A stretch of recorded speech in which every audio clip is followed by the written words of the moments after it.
Senador Bongbong Marcos pagka presidente, kinakausap ako na ibang kongresista na ka-close ko. Sabi, alam mo Ronald, nagda-drugs yan. Kaya sana wag yan ang suportahan mo. E di syempre pinagtatanggol ko yung ninong ko, di ba? Ninong ko yan si Bongbong Marcos Bakit yung pagde-deny pa ng Pangulo kanina, napakinggan ko first time to dito sa inyo, yung no, what does hair follicle test, how does it relate to public office and public trust? Yung pagkakano pa parang without confidence, na parang na-shock dun sa tanong, di ba? So yung mga ganyang klaseng pananalita, talagang ano na lang yan, nag-evade ka na lang doon sa issue ng hair follicle test. If you truly believe that you are not using drugs, if you truly believe that you have not used drugs, if you truly believe that you are not a drug addict and the people are just slandering you that you are a drug addict, show them through a hair follicle test that you are not a drug user. Napakadali, di ba? Ganun lang yun. Kung ikaw binabato ng taong bayan na magpa-drug test ka dahil ang balita ng napakarami nagda-drugs ka, paano mo harapin yung issue na yun? Paano mo isasampal sa pagmumukha ng napakarami na pahiya kayo, no? Isang hair follicle test lang. Makitang negatibo, pahiya ang buong bansa, tigil na yung issue na yan. Buong termino niya. Pag maipakita niya yun, bakit sasabihin niya na hindi pa confident yung pagkakasagot?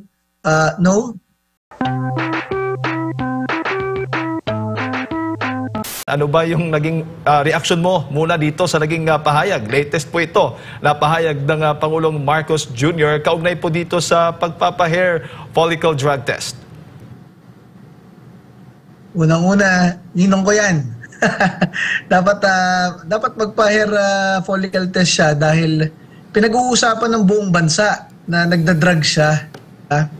Alam niyo, masabi ko sa inyo totoo, nung ikinakampanya ko ang dating Senador Bongbong Marcos pagka presidente, kinakausap ako na ibang kongresista na ka-close ko. Sabi, alam mo Ronald, nagda-drugs yan. Kaya sana wag yan ang suportahan mo. E di syempre pinagtatanggol ko yung ninong ko, di ba? Ninong ko yan si Bongbong Marcos So ganun lang ang mga pangyayari. Hindi ko naman akalain na nung naging presidente ang aking ninong, biglang lahat ng tumulong sa kanya, kami sa Duterte Youth, ang Pangulong Duterte, ang Vice President Sara Duterte at ang iba't ibang opisyal ng gobyerno na tumulong sa kanya ay bigla na lang babaliwalain niya, 'di ba? Tinanggal pa nga ako sa National Youth Commission kahit fixed term ako.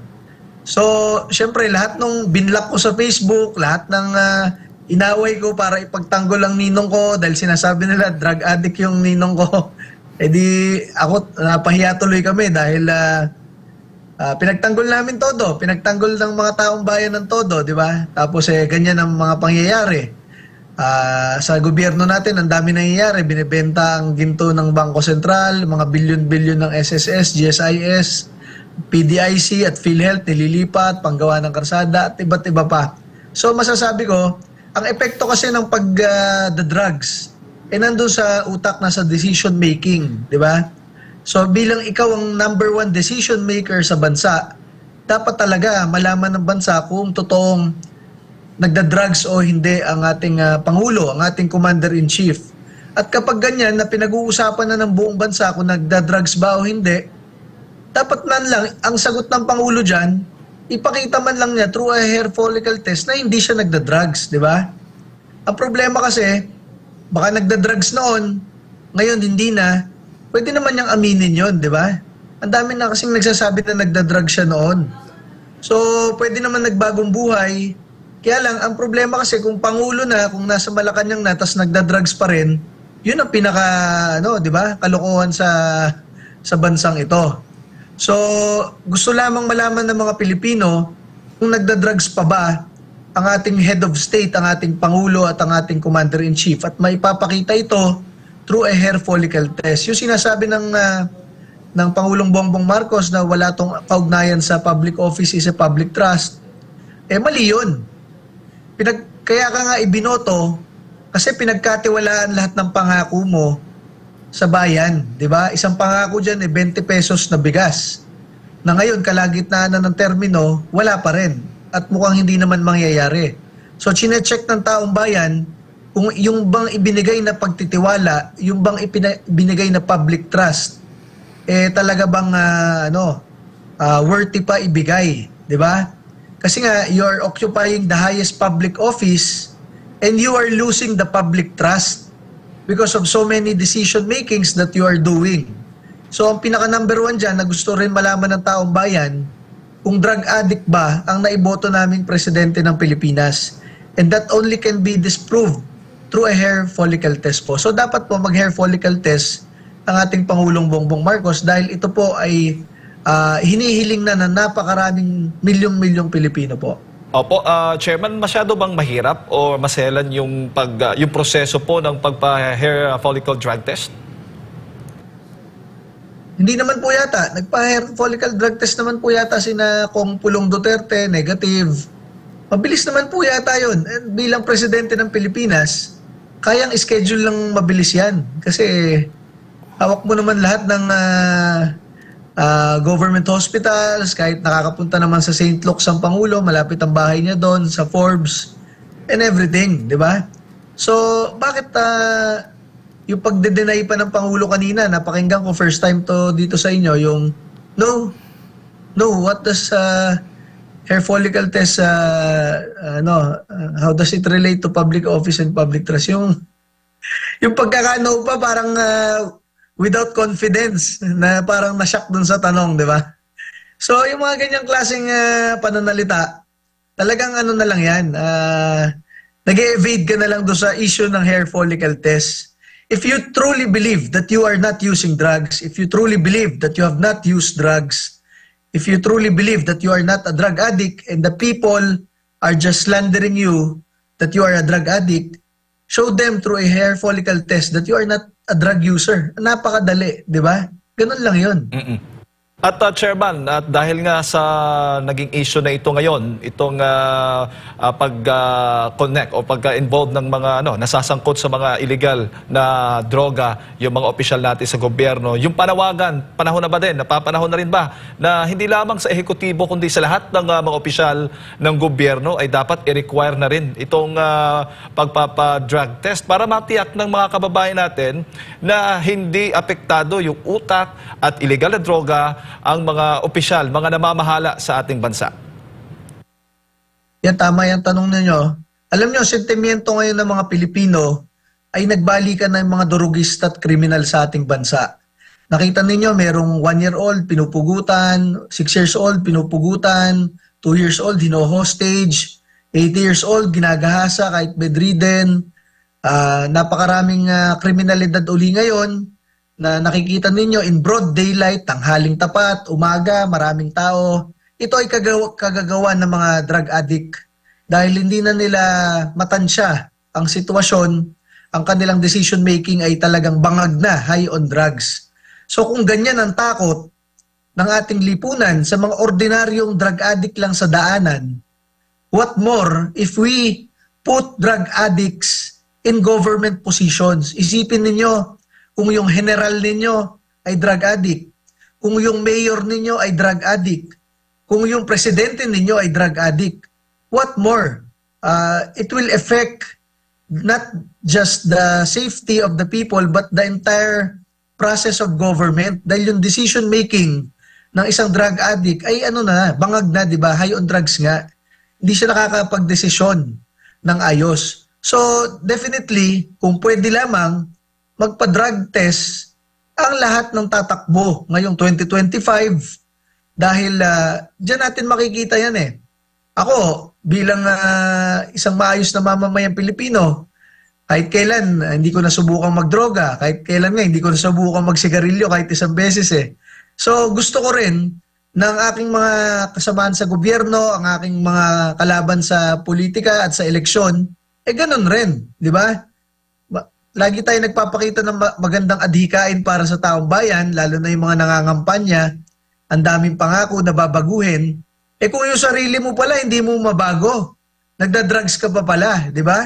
At ang dami-dami mong bisyo. So paano mo mababago yung bayan mo at ang bansa kung yung sarili mo, hindi mo mabago, hindi mo nga maamin na ikaw lulong na sa droga at hindi mo na makontrol ang paggamit ng droga. Dapat ho, lahat ng kandidato ngayong 2025 ay kung pwede lamang ay magpa-drug test para makita natin, kasi yung pinapakita nating pagharap sa taong bayan, babati ka lang, mambobola ka lang, yun lang ang nakikita ng taong bayan. Pero kapag ikaw nagpa-drug test o drug hair follicle test, doon makikita ng taong bayan kung totoo ka ba na ikaw kaya mong baguhin ang bansa kasi ang sarili mo hindi mo mabago, drug addict ka pala, di ba? Opo, Chairman. At kung na-monitor mo rin yung naging pahayag ni Senator Bato de la Rosa, sinabi po niya na parang candy na lang itong pagbebenta ng illegal na droga. Naging madali na lang itong pagbebenta nitong mga illegal na droga sa mga sa ating mamamayan, sa ating lipunan, dahil nga parang hindi, medyo lax, hindi na masyadong mahigpit yung pinatutupad na anti-drug operation o yung ipinatutupad nating batas laban sa paggamit ng illegal na droga. Yan nga po naririnig lang natin yan kina Senador Bongo, Bato, kay Pangulong Duterte, kay Vice President Sara Duterte, kay Pastor Apollo Kibuloy. Yang ganyang dapat na kamay na bakal sa ating bansa. Alam nyo, ang Duterte Youth Party List, nag-file kami last year ng pagbabalik ng death penalty para sa mga kidnapper, para sa mga drug trafficker na sumisira ng kinabukasan ng ating mga kabataan, pati sa NPA na terorista at pati sa mga plunderer. So, bakit natin ginagawa yan? Kasi yung droga talaga, hindi lang yan hindi lang yan mga part-time na bisyo. Sinisira niyan yung decision making skills ng isang tao. And pag nahangong-hango na sa droga yan, mambibiktima yan ng kapwa Pilipino. Minsan nga kapwa pamilya niya 'Di ba? Nanggagahasa ng anak, nanggagahasa ng lola, mga ganyan-ganyan. So talagang dapat matigil yan. And yung bentahan ngayon ng droga, napakalantaran na Sa dami ng pinupuntahan ko mga mayor ngayon, gobernador at mga kahit barangay chairman, wala na silang sinabi ko hindi nako chairman, napakadaming ngayon. Nagdodroga ngayon. Isipin nyo yon. Napakadaming drogista at kriminalidad na nangyayari ngayon. Wala kayong marinig sa palasyo. Wala kayong marinig sa gobyerno, di ba? Unlike nung panahon ni Pangulong Rodrigo Duterte, meron lang mapatay o ma-rape. Nagwawala na ang Pangulo ng Pilipinas at inuutusan na lahat ng tropa ng gobyerno para hanapin yon, patay o buhay.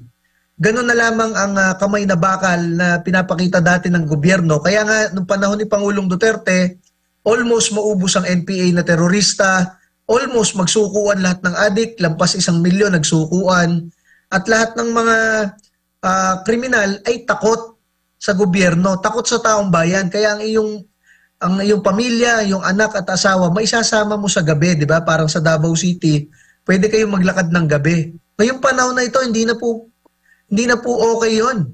Dahil ang daming nagdodroga ngayon sa ating lansangan at dapat talaga ibalik ang kamay na bakal sa ating gobyerno. Opo, bago ko lang ipasa kay Partner Admar, Chairman, nakakalungkot din na ilang opisyal sa ating pamahalaan, lalo na sa kapulisan, may mga nagsasabi na hindi lahat ng mga gumagamit ng illegal na droga ay mga adik. Ano masasabi mo? Sa tingin ko, hindi lang drug addict sa gumamit na illegal na droga, yung natutulog, tapos sinubuan mo ng drugs.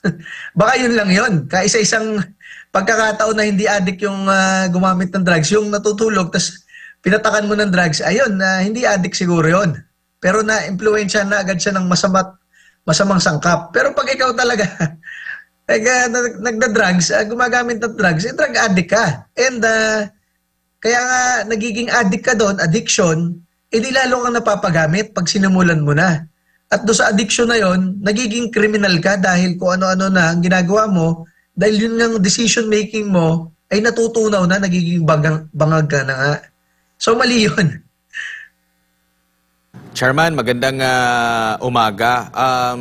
Sa ibang Yes, mga profesyon, sa ibang mga pag nag-a-apply ka ng trabaho, isa sa mga nagiging requirements ay ito ngang pagsasailalim po ng drug test, no? So ano ba ang dahilan kung bakit needed nila na magpa-drug test? Para matiyak na nasa magandang pag-iisip sila habang sila po ay nagpe-perform ng kanilang mga trabaho. At itong mga trabaho na ito, hindi naman ito kagaya sa trabaho ng presidente na napakalawak at napakahalaga kasi buong Pilipinas nakasandal kumbaga sa kanya. Nakikita mo ba na dapat, alam natin may desisyon dito ang Korte Suprema na hindi nire-require ang pagsasailalim po ng drug test. Pero napapanahon na ba na ito'y baguhin na talaga mas lalo na yung mga public servant dapat matiyak magkaroon ng regular na surprise drug test kasi meron ding sa ibang ahensya ng gobyerno na gumagawa nito. So ibig sabihin dapat hindi exempted, lalong-lalo na sa posisyon ng pagka-presidente. Alam nyo, tama yan eh. Yung Pilipinas kasi parang nagiging narco state na eh. Sa dami ng nagiging bentahan ng droga sa mga barangay at lansangan. Nagiging narco state na dahil pinapabayaan lang ng gobyerno. Hinahayaan na lamang. Madami ako nakakausap na pulis, sinasabi nila sa akin, Sir, mahirap nga ngayong panahon na ito eh. Dahil ngayon pag nanghuli ka ng drug addict, minsan ikaw pa yung nakakasuhan ng human rights and everything. Masyadong yun daw mga pulis na may hinuhuling tungkol sa drugs no panahon ni Pangulong Duterte, pinapabalikan daw ng kaso ngayon. Isipin nyo yun, para lang madiin ang Pangulong Duterte sa kanyang administrasyon, yung mga success ng mga pulis at ng taga-gobyerno sa panghuhuli ng drugs noong 2016 to 2022, pinapakasuhan yung iba doon para siyempre sisihin pa rin nila na nung panahon nila nanghuhuli sila. Ganun ka-twisted, di ba? O dapat talaga nanghuhuli ka ng nagagamit ng drugs kasi illegal talaga yan. Pangalawa, yung sinasabi natin, sa pag-a-apply sa trabaho, nag-a-apply kang driver, family driver o company driver, nire-require ka ng drug test. Siyempre, baka isipin ng pamilya kasi at nung kumpanya, baka itong maher namin nagda-drive, nagda-drugs pala, makabangga, kami pa ang masisi, di ba? Kung yung mga ganung na nag-a-apply ka lang ng simpleng trabaho sa pribado o sa gobyerno, mababang trabaho na ina-applyan mo, nire-require ka ng drug test. What more kung ikaw yung pinakamataas na opisyal sa gobyerno? What more kung ikaw ay pinakamataas na opisyal sa probinsya at sa bayan ninyo, di ba?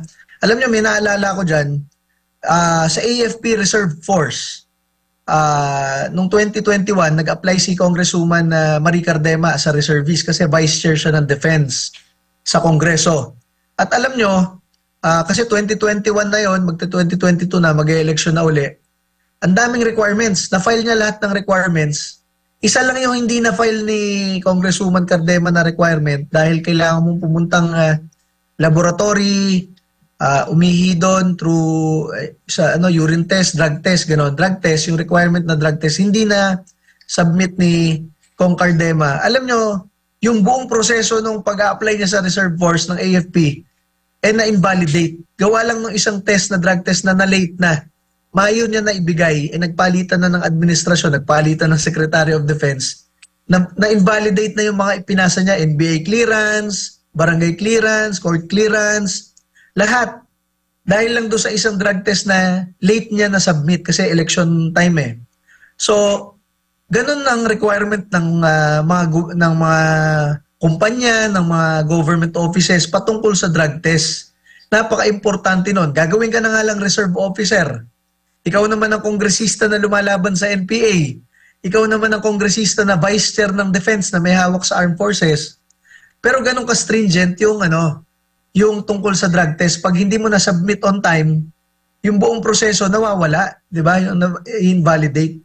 So bakit kapag ikaw ay tatakbo bilang pinuno ng isang bayan, mayor, pinuno ng isang probinsya, gobernador, pinuno ng bansa, presidente, at iba't iba pang tinatakbuhan ng mga Pilipino sa eleksyon, ba't hindi nire-require ng drug test? Yung ordinaryong pulis nga at sundalo nire-require ng drug test, yung pang commander-in-chief ng daang-libong mga pulis at daang-libong mga sundalo. Mas kailangan ng decision-making skills ng isang presidente at commander-in-chief, di ba? So dapat gawing requirement talaga yan at tingnan uli sa Supreme Court at sa batas na dapat i-require na sa ating bansa. Lalo na ngayong 2025 election, kung kaya pa, mag-mandatory drug test lahat ng kandidato ngayong 2025 at sa succeeding elections po ng ating bansa. Opo, Chairman, and alam natin na dumarami din ang mga nagiging kritiko ng kasalukuyang administrasyon sa Pangulo, doon sa kanyang kakayahan sa pamumuno dahil meron silang nakikitang mga parang red flag, no? Lalo na sa pag-lead sa ating bansa. Nabanggit mo nga, umugong nga itong sinasabing paggamit niya ng ipinagbabawal na gamot. Hindi po ba pagkakataon niya ito na mapaganda muli ang kanyang imahe at para kumbaga masampal sa katotohanan itong mga kritiko niya sa simpleng pag-undergone ng hair follicle drug test? Kasi kung mag-negatibo siya nito, papakita niya yung transparency sa pagkuha nito, tapos na. Ang bash ngayon, hindi na mapupunta sa kanya, puna ngayon, hindi na mapupunta sa kanya, kundi mababaliktad ang panahon, pupunta na doon sa mga nag-aakusa sa kanya. Yes, alam nyo, sa tingin ko napapalibutan kasi ng yes man. Itong aming ninong Bongbong Marcos. Lahat na nakapaligid sa Malacanang, yes nang yes lang sa kanya. And sinusulsulan siya, di ba? Alam nyo, dapat talaga magpa-hair follicle test siya. Alam nyo, sinasabi ng isang tao na nagkakaroon ng issue o nagkakaroon ng issue o struggle sa buhay, it is always an opportunity, di ba? In every issue, in every obstacle, it is also an opportunity, di ba? Kung ikaw ay binabato ng taong bayan na magpa-drug test ka dahil ang balita ng napakarami ay nagda-drugs ka, paano mo harapin yung issue na yun? Paano mo isasampal sa pagmumukha ng napakarami na pahiya kayo, no? Isang hair follicle test lang. Makitang negatibo, edi pahiya ang buong bansa, tigil na yung issue na yan. Buong termino niya. Pag maipakita niya yun, bakit sasabihin niya na hindi pa confident yung pagkakasagot? No? No? Oh, why do I need to do that? Diba? Minsan nakikita mo rin sa pananalita and sa body language ng isang tao, diba? Bakit gano'n na lang? Ang dali-daling magpa-hair follicle test para matahimik lahat ng buong bansa dahil pinag-uusapan ka. Hindi lang ng mga kaaway mo, pati ng mga kakampi mo na nagda-drugs ka, Ninong Bong. So kailangan mo ipakita na hindi. Pangalawa, alam nyo, siya yung personality ni Ninong Bong, parang hindi niya ma-handle yung stress ng karamihan na na-encounter niya sa isang araw. So, baka binibigay niya yung trabaho kay Ninang Lisa o kay Ninong Martin, speaker, sa pinsan niya o sa asawa niya. Ang problema nga, ito na nga nangyayari. Inaaway nga nung mga pinagbibigyan mo ng kapangyarihan, ang mga Duterte, ang mga ibang tumulong sa inyo, at ang ibang mga Pilipino. Napakalaganap ng kriminalidad, walang gumagawang aksyon. Napakalaganap ng drug abuse sa bansa, drugista sa bansa, walang nagsasalita. Napakalaganap ng korupsyon sa bansa, kine-question mismo yung budget 2025. Hindi naman kine-question yung GAA. Ang kine-question nga yung BICAM, kung saan ang ilang kongresista at ilang senador, sila lang nag-usap-usap doon. Alam nyo, nung una hindi ko alam yung BICAM Pero nung tinext kami ngayong January, na Duterte Youth Party List sa zero 2025 budget allocation through BICAM amendment. Tinext kami ng appropriations mismo, committee ng House. Doon namin na-realize na napakalaking kapangyarihan nitong BICAM na to na hindi natin nakikita, hindi transparent. Kaya kang tanggalan ng budget sa pag-uusap lang nila o kaya kang dagdagan ng bilyong-bilyong budget sa pag-uusap lang nila. Kaya nga nilang gawing blanco muna para lalagyan na lang nila afterwards, di ba? Ganyan ang mga pangyayari dyan sa BICAM na yan. If you are the president and alam mo may mga ganyang kalokohan under your administration, kayang-kaya mo na talagang aksyonan yan Katulad ni President Duterte, dati sinabi niya, ipapadala niya yung mga sundalo at pulis sa Kongreso at Senado, i-hijack pa nila, i-hostage pa nila yung budget ng bansa. Di ba? Dati nagkakagulo. So, if you are truly a strong leader, a strong commander-in-chief, yung mga problema ng bansa, kaya mong aktuhan yan. Hindi mo na need ipasa yan sa mga iba't ibang tao mo sa Malacanang. Yung mga nakapalibot sa Malacanang, puro yes lang yan ng yes. At natutuwa yung mga yan, if weak yung leadership, dahil naipapasa sa kanila yung pamumuno sa iba't ibang aspeto ng bansa. Kaya kailangan po ipakita ni Ninong Bong ng ating Pangulo ang kanyang strong leadership against crime, against terrorism, against drug abuse in the country. And paano mo maipapakita na ikaw ay laban sa mga drogista sa bansa? Kailangan mo muna ipakita na ikaw mismo ay hindi drogista. Or hindi man lang, hindi na drogista ngayon, di ba? So kailangan mo ipakita yan through a hair follicle test. Huwag yung itinatanggi-tanggi pa at siguro sinusulsulan ng mga nasa likod niya, yung mga nasa picture ngayon, no? Boss, huwag yung pakinggan yan, wala yan. Nandito kami para sa inyo. Sige, abutan ninyong nagalit na yung buong taong bayan, matanggal kayo lahat sa Malacanang, kakabulong nyo dyan sa Pangulo ng ayos pa yung bansa. Lugmok na yung bansa ngayon sa crime, drugs, at sa pagbebenta ninyo ng mga assets ng gobyerno, sa paglilipat ninyo ng bilyong-bilyong pondo ng iba't ibang ahensya ng mga Pilipino papunta sa paggawa ng karsada, kung saan alam natin yun ang pinagkakakitaan ng maraming politiko. Opo, Chairman. Kaya nga hindi natin masisisi din yung ating mga kababayan sa pagkukumpara eh. Kung si dating Pangulong Duterte, sabi niya, I hate drugs. Ito naman daw si Pangulong Bongbong Marcos Jr., I hate drug test. Yan po ang kanilang komento pagkukumpara. Siguro, Chairman, last message po ninyo, Chairman, para po sa ating mga kababayan na nanonood po sa mga oras na ito. Ang message ko, alam niyo, nagpapasalamat ako sa SMNI dahil kayo lang ang nag-feature sa amin, nag-i-interview sa amin, and alam niyo yung Duterte Youth Party List, kahit po tinanggalan ng pondo ngayong 2025, tayo po ay nasa top na ngayon. Pang-3 congressman na po ang Duterte Youth Party List.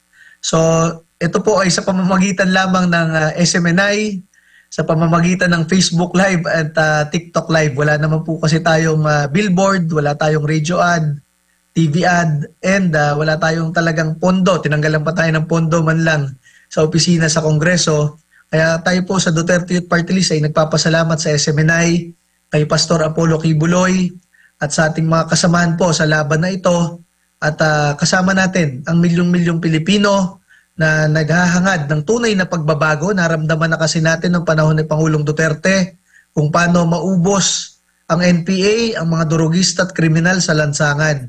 Gusto natin ito ibalik at kami po sa Duterte Youth Party List ay nagpapasalamat sa tulong po ninyo at maging 3 ang kongresista ng Duterte Youth Party List. Isa po dyan si Congresswoman Cardema galing UP, isa po si Berlin Lingwa galing PNPA, Philippine National Police Academy, at isa po si Ron Bawalan galing po ng Philippine Military Academy. Talagang asahan nyo po na maigting ang paglaban natin sa mga drogista at kriminal at terorista ng bansa. Dahil nandyan po ang ating paninindigan, kasama po ng SMNI, kasama po ni Pastor Apollo Kibuloy, at kasama po ng Pangulong Duterte at ng ating susunod na Pangulo sa 2028, Sara Duterte. Muli po, Chairman Ronald Cardema po ng Duterte Youth Party List, nagpapasalamat po sa sambayan ng Pilipino.